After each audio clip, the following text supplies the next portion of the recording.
नमस्कार। आज हम बात करते हैं योजना की। योजना मार्च एडिशन में विकास एक मुख्य टॉपिक रहा है।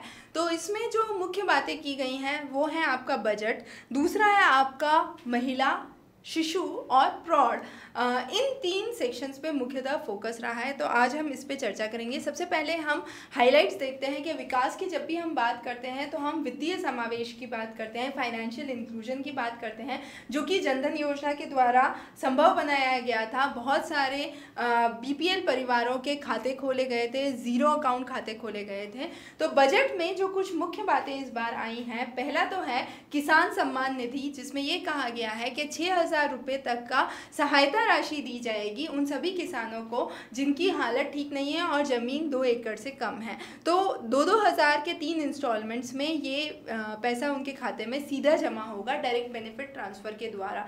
इसी तरीके से कामधेनु योजना आई, जिसमें जेनेटिकली मॉडिफाइड काउस की बात की गई और बहुत सारे लोग जो कि अनऑर्गेनाइज सेक्टर में है, जो हमने श्रम योगी महादान बोला।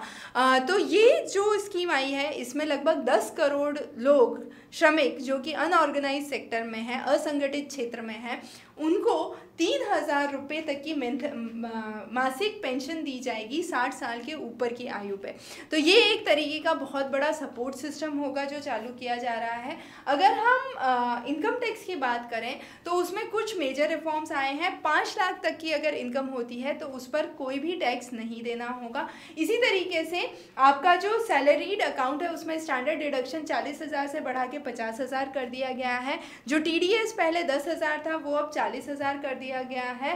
तो टीडीएस का थ्रेशोल्ड बढ़ा दिया गया है। ये कुछ प्रमुख डेवलपमेंट्स हैं जो कि आपके इनकम टैक्स में किए गए हैं। इसी तरीके से आईटी रिटर्न्स अब फेसलेस स्क्रूटनी के द्वारा किए जाएंगे। इसका मतलब बीच में कोई ऑफिसर इन्वॉल्व नहीं होगा, सीधे मशीनों के द्वारा ये एनालिसिस होगी और 24 घंटे के अंदर आपका आईटी रिटर्न प्रोसेस किया जाएगा, जो कि पूर्ण तरह टेक्नोलॉजिकली किया जाएगा। तो आईटी में बहुत ज़्यादा सिंप्लीफिकेशन आया है, इलेक्ट्रॉनिकली उसको करा जाएगा।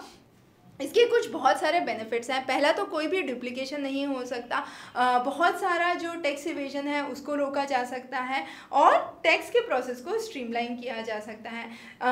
एक और जो महत्वपूर्ण डेवलपमेंट इस बार के बजट में देखा गया है वो है डिफेंस के क्षेत्र में। तो काफ़ी सारा पैसा जो है लगभग 3 लाख करोड़ डिफेंस को दिया गया है, जो कि एक अपने आप में बहुत रिमार्केबल डेवलपमेंट है। हेल्थ केयर में आपके नए एम्स की घोषणा की गई है हरियाणा के क्षेत्र में। इसी तरीके से बहुत सारी सुविधाएं जो कि आपके स्वास्थ्य से जुड़ी हुई हैं, बुनियादी मूलभूत संरचनाओं से जुड़ी हैं, उन सब में सिंगल विंडो क्लियरेंस स्कीम लाया गया है। तो हम अगर वित्तीय संरचना की बात करें तो उसको ज़्यादा सुदृढ़ बनाने की बात की जा रही है, फाइनेंशियल इंक्लूजन को ज़्यादा से ज़्यादा बेहतरीन बनाने की बात की जा रही है। उसके लिए बहुत सारे कदम, बहुत सारे स्टेप्स उठाए जा रहे हैं। तो वो किस तरीके से कारगर होंगे वो बहुत ही समझना ज़रूरी है। यहाँ पर हम बात करते हैं कि जितनी भी योजनाएँ हैं उसमें एक तो जनधन योजना बहुत महत्वपूर्ण है, फिर आपकी मुद्रा योजना है जिसके द्वारा क्रेडिट का लाभ उठाया जा सकता है छोटे और गरीब एंटरप्रेन्योर्स के द्वारा। तो उन लोगों के लिए ये चीज़ें और सरल और सुगम बनाई जा सकती हैं। अगर हम गवर्नेंस की यहाँ पर बात करें तो गुड गवर्नेंस के यूएन ने कुछ 8 बेसिक पिलर्स दिए गए हैं या स्तंभ दिए गए हैं। तो ये बहुत ही महत्वपूर्ण है। आपके प्रीलिम्स परीक्षा में, प्रारंभिक परीक्षा में सीधे इस पर सवाल आ सकता है कौन सा यूएन का पिलर नहीं है गुड गवर्नेंस के लिए। और इसी तरीके से आपके मेंस का भी एक बहुत महत्वपूर्ण आंसर राइटिंग का हिस्सा बन सकता है। चाहे हम भगवत गीता की बात करें या चाणक्य के अर्थशास्त्र की बात करें, किसी भी केस में हमने ये देखा है कि जो पब्लिक है, जो समाज है, उसका वेलफेयर सबसे महत्वपूर्ण है। महात्मा गांधी ने भी स्वराज की बात की थी जिसमें गुड गवर्नेंस प्रमुख था। तो गुड गवर्नेंस एक बहुत ही महत्वपूर्ण आधारशिला है जिसके ऊपर समाज टिका हुआ है। तो किसी भी प्रकार का भ्रष्टाचार नहीं होना चाहिए, कृषि प्रधान गतिविधियों को बढ़ावा दिया जाना चाहिए, स्वास्थ्य की सुविधाओं पर, शिक्षा की सुविधाओं पर बल दिया जाना चाहिए। अगर हम भारत 75 वर्षों में देखें तो इंडिया एट 75 हमारा एक टारगेट है, हमारा एक सपना है, जिसमें हम बोलते हैं कि एजुकेशन को गवर्नेंस के साथ लिंक किया जाएगा। एक इलेक्ट्रॉनिक एजुकेशन रजिस्ट्री बनाई जाएगी जिसमें स्कूल से अभी तक की सारी शिक्षा दीक्षा का रिकॉर्ड रखा जाएगा। ट्रांसपेरेंसी को बढ़ाया जाएगा, सिस्टम को स्ट्रीमलाइन किया जाएगा। बहुत सारे एस्पिरेशनल डिस्ट्रिक्ट प्रोग्राम्स चालू किए जाएंगे जो कि लोगों की लाइफ को ट्रांसफॉर्म कर सकते हैं। डायरेक्ट बेनिफिट ट्रांसफ़र स्कीम्स खोली जाएंगी। बहुत सारे जो अभी तक डायरेक्ट बेनिफिट ट्रांसफ़र का फ़ायदा नहीं उठा पाते थे वो मुख्यतः करप्शन या भ्रष्टाचार के द्वारा होता था। कई बार डुप्लीकेट बेनिफिशियरीज होते थे जिनके खाते में पैसे चले जाते थे, जो बिचौलिए होते थे वो इसका लाभ उठाते थे। तो उन सभी चीज़ों को सुगम सरल बनाने के लिए डायरेक्ट बेनिफिट ट्रांसफ़र लाया गया है, जो कि आपके आधार से लिंक सीधे आपके खाते में पैसा जमा होगा। अगर हम एडमिनिस्ट्रेटिव सर्विसेज में देखें, लीगल सिस्टम्स में देखें तो बहुत सारे रिफॉर्म्स आए हैं। सिविल सर्विसेज रिफॉर्म्स की अगर हम बात करें तो पहला तो उसमें लिटरल एंट्री कर दी गई है। दूसरा, जो मिनिमम एज एंट्री की है उसको कम करने की बात की जा रही है। इसी तरीके से जो 60 सर्विसेज हैं, 60 सर्विसेज हैं, उनको कम करके हार्मोनाइज करने की बात की जा रही है। सिटीजन सेंट्रिक अप्रोच बनाने की बात की जा रही है और ज़्यादा ट्रांसपेरेंसी, ज़्यादा प्रॉपर्टी लाने के लिए बल दिया गया है। इसी तरीके से अगर लीगल रिफॉर्म्स को देखा जाए तो कोर्ट सिस्टम को ऑटोमेट करने की बात की जा रही है। क्रिमिनल केसेस को, सिविल केसेस को रिफॉर्म्स के द्वारा सरल बनाने की बात की जा रही है। IT एनेबलमेंट किया जा रहा है। पुलिस के क्षेत्र में देखें तो मॉडल पुलिस एक्ट 2015 लाया गया था। महिलाओं का ज़्यादा से ज़्यादा रिप्रेजेंटेशन देखा गया है पुलिस बल में। बहुत सारे ट्रेनिंग मॉड्यूल्स खोले गए हैं। नेशन वाइड इमरजेंसी सर्विसेज लाई गई हैं। एक कॉमन इमरजेंसी सर्विस लाने पे बल दिया जा रहा है। ई गवर्नेंस की अगर बात करें तो हम सबकी एक डिजिटल आइडेंटिटी प्रोवाइड कर सकते हैं। आधार अनेबल्ड डायरेक्ट बेनिफिट ट्रांसफ़र के द्वारा सीधे खाते में पैसा जमा करवा सकते हैं। जो भी प्रोसेसेस है उनको सिंप्लीफाई कर सकते हैं, सरल बना सकते हैं और उनको एक अच्छे तरीके से इम्प्लीमेंट किया जा सकता है। स्वास्थ्य की दृष्टि से देखा जाए तो 2 प्रमुख स्कीम है। एक तो आपका पोषण अभियान, नेशनल न्यूट्रिशन मिशन, और दूसरा आपका आयुष्मान भारत, जो कि गरीब से गरीब व्यक्ति को भी स्वास्थ्य की बेहतर सुविधाएं दी जा सके, उस पर बल दिया गया है। तो बहुत सारे स्टेट वाइज प्रोग्राम चालू किए गए, जैसे आपके दिल्ली में मोहल्ला या कम्युनिटी सेंटर, हिमाचल प्रदेश में हिम केयर है, आपका उत्तराखंड में अटल आयुष्मान है। पर पूरे देश में इस तरीके के स्वास्थ्य की सुविधाएं, प्रोग्राम चलाए गए। जो सरकार का स्पेंडिंग है स्वास्थ्य की सुविधाओं पर, उसको बढ़ाया जाएगा। 2017 के नेशनल हेल्थ पॉलिसी में इसके कवरेज को बढ़ाने की बात की गई है। इंटरिम बजट में कई सारे नए एम्स खोलने की बात की गई है।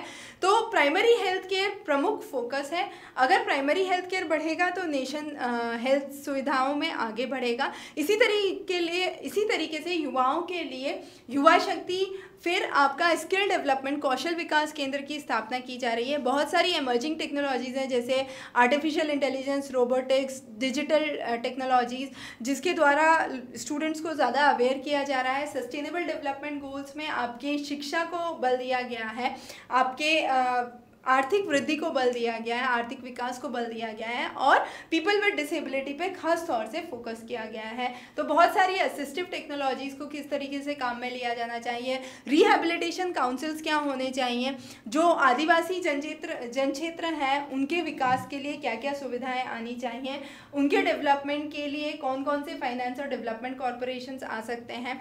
इसी तरीके से जब हम सोशल इंक्लूजन या सामाजिक एकीकरण की बात करते हैं तो उसमें एक बहुत महत्वपूर्ण चीज़ है महिलाएं, शिशु, प्रौढ़ व्यक्ति, ट्रांसजेंडर, डेस्टिट्यूट्स, आपके सफाई कर्मचारी, SC ST माइनॉरिटी, ये सभी इसी का हिस्सा हैं। तो इन सभी लोगों का किस तरीके से डेवलपमेंट होना चाहिए, सरकार क्या क्या डेवलपमेंट ला सकती है। अगर शिक्षा में हम देखें तो प्री मैट्रिक स्कॉलरशिप हो सकती है, मेरिट कम मीन्स स्कॉलरशिप हो सकती है। बहुत सारे रेजिडेंशियल स्कूल्स खोले गए हैं। माइनॉरिटीज़ के लिए मौलाना आज़ाद फाउंडेशन लाया गया है। इसी तरीके से आपके SC ST OBC के लिए बहुत सारी एजुकेशनल स्कीम्स आई गई हैं, कई सारे ग्रांट एंड एड लाए गए हैं। अगर आर्थिक विकास या आर्थिक डेवलपमेंट को देखें तो शेड्यूल कास्ट के लिए, शेड्यूल ट्राइब्स के लिए, हैंडीकैप्स के लिए, डेस्टिट्यूट्स के लिए, बैकवर्ड क्लासेस के लिए कई सारे कोष खोले गए हैं। महिला विकास के लिए राष्ट्रीय महिला कोष खोला गया है। बहुत सारे डेवलपमेंट प्रोजेक्ट्स सेंटर गवर्नमेंट की असिस्टेंस से आए हैं, बहुत सारे स्टेट गवर्नमेंट की असिस्टेंस से आए हैं। तो स्किल डेवलपमेंट एक बहुत महत्वपूर्ण चीज़ है। सामाजिक सशक्तिकरण भी बहुत महत्वपूर्ण है। तो पोषण अभियान के द्वारा, सप्लीमेंट्री फूड, सप्लीमेंट्री डाइट के द्वारा, इंटीग्रेटेड चाइल्ड डेवलपमेंट स्कीम के द्वारा बहुत सारे डेवलपमेंट की हमने बात की है। महिलाओं के क्षेत्र में विकास की अगर हम बात करें तो बेटी बचाओ बेटी पढ़ाओ, स्वाध्याय गृह स्कीम, मातृवंदन योजना, फिर आपका लीडरशिप फॉर माइनॉरिटी डेवलपमेंट की बात की गई है। महिला शक्ति केंद्र खोले गए हैं, कृष्ण कुटीर खोले गए हैं मुख्यतः विधवाओं के लिए। इसी तरीके से जो आपके डिसेबल्ड डिसेबल्ड हैं उनके लिए रिहैबिलिटेशन काउंसिल्स लाए गए हैं, फिटिंग विद एड्स का प्रोग्राम चालू किया गया है, प्रौढ़ व्यक्तियों के लिए वयोश्री योजना लाई गई है, पेंशन स्कीम लाई गई है। हमारी धरोहर के थ्रू हमने जो हमारे ट्रेडिशनल रिसोर्सेज हैं, जो हमारी सांस्कृतिक परिवेश है, उसको किस तरीके से हम संरक्षित रख सकते हैं उस पर बल दिया गया है। BR अम्बेडकर फाउंडेशन के द्वारा माइनॉरिटीज़ को फोकस किया गया है। इसी तरीके से बहुत सारे वेलफेयर फ्रंट्स, वेलफेयर ट्रस्ट, काफ़ी सारे NGO सामने आए हैं। एलिम्को जो कि आपके आर्टिफिशियल लिम्स की मैन्युफैक्चरिंग करता है, उसने ओल्ड एज पीपल के लिए और जो डिसेबल्ड लोग हैं उनके लिए काफ़ी सारे प्रोग्राम्स सामने लाने की बात की है। इसी तरीके से आपके सेंट्रल वक्फ बोर्ड की स्थापना की गई है। मौलाना आज़ाद फाउंडेशन की हमने ऑलरेडी बात की। बहुत सारे एडॉप्शन रिसोर्स सेंटर खोले गए हैं जहाँ पे बच्चों को अडॉप्ट किया जा सकता है। सोशल वेलफेयर प्रोग्राम्स की स्थापना की गई है। अगर महिलाओं के सशक्तिकरण की हम बात करें तो सामाजिक, आर्थिक और बुनियादी सशक्तिकरण पे हम बल देते हैं, तो उसमें बहुत सारी स्कीम्स जो हमने अभी चर्चा की, जैसे मातृवंदन योजना, स्वाध्याय गृह आपका, फिर इसके अलावा कई सारे सशक्तिकरण के प्रोग्राम्स आए हैं, जैसे दीनदयाल अंत्योदय योजना आई है, आपके ग्रामीण कौशल विकास योजना आई है, महिला सशक्तिकरण स्कीम आई है, बहुत सारे महिला कोष खोले गए हैं, महिला शक्ति केंद्र खोले गए हैं। तो ये सारी स्कीम्स डेवलपमेंट के लिए बहुत ही ज़रूरी हैं। इन सभी स्कीम्स के डेवलपमेंट के थ्रू हमने बोला कि लीगल क्षेत्र में, कानूनी क्षेत्र में भी विस्तार किया जाना चाहिए। पुलिस के क्षेत्र में आपकी महिला पुलिस वॉलंटियर्स आए हैं।